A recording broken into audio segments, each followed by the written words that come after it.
வணக்கம். நான் சேலம் மாவட்டம் கெங்கவல்லி சட்டமன்ற தொகுதிக்கு விருப்ப மனு செய்தேன். எங்கள் குடும்பமே இந்த பகுதியே காங்கிரஸ் கோட்டையாக இருந்த இடம்.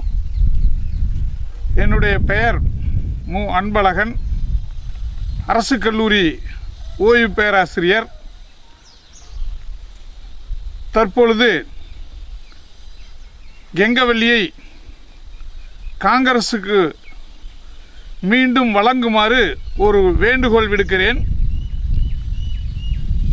இளம் தலைவர் ராகுல்ஜி அவர்களுடைய நடைப்பயணம் கன்னியாகுமரியிலிருந்து கூடலூர் நடைப்பயணம் வழியாக 2 முறை கலந்து கொண்டது காங்கிரஸ் தொண்டர்களுடைய உற்சாகத்தின் வெளிப்பாடாக நான் இதனை தெரிவிக்கிறேன். இந்த காங்கிரஸ் தொகுதியை பற்றி ஏன் மீட்டெடுக்கணும் அப்படின்னு சொல்கிறேன்னா, 7 முறை தேவராஜன் எம்பியாகவும் 5 முறை கந்தசாமி, ராணி எம்எல்ஏக்கள் தேர்வு செய்யப்பட்டவர்கள். அதற்கு முன்னாடி ஸ்தாபன காங்கிரஸ்லேயும் இது காங்கிரஸ் கோட்டையாக இருந்திருக்கு.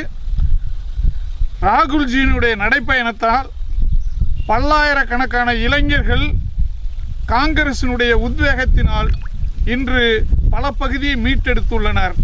அதனால் மத்திய காங்கிரஸ் கட்சியும் மாநில தலைமை காங்கிரசும் மீண்டும் காங்கிரஸ் கோட்டையான கெங்கவல்லி தொகுதியை சார்ந்த, நான் கெங்கவல்லி டவுனை சார்ந்தவன், ஒரு MA MPhil ரிட்டையர்ட் ப்ரொஃபஸர். ஆகவே காங்கிரஸ் தொகுதியை மீண்டும் கெங்கவல்லி காங்கிரஸ் தொகுதியை வழங்கினால் காங்கிரஸ் புத்து எழுச்சி பெறும். இது மாதிரி இடைக்காலத்தில் காங்கிரஸ் தொகுதியை கண்டுகொள்ளாமல் விட்டுட்டு தற்காலத்தில் காங்கிரசினுடைய வளர்ச்சியினால் இந்த இழந்த காங்கிரஸ் கோட்டையான பல்வேறு தொகுதிகளை, குறிப்பாக கெங்கவல்லி போன்று, ஏன்னா அவங்க 2 பேருமே மாற்றி ஆளுங்கட்சிகள் இருந்திருக்காங்க. இந்த முறை காங்கிரஸை மீட்டெடுத்து காங்கிரஸ் மூலம் வாய்ப்பு கொடுத்தால் இந்த தொகுதியை காங்கிரஸ் வென்றெடுக்கும் என்று உங்கள் முன் உறுதி கூறுகிறேன்.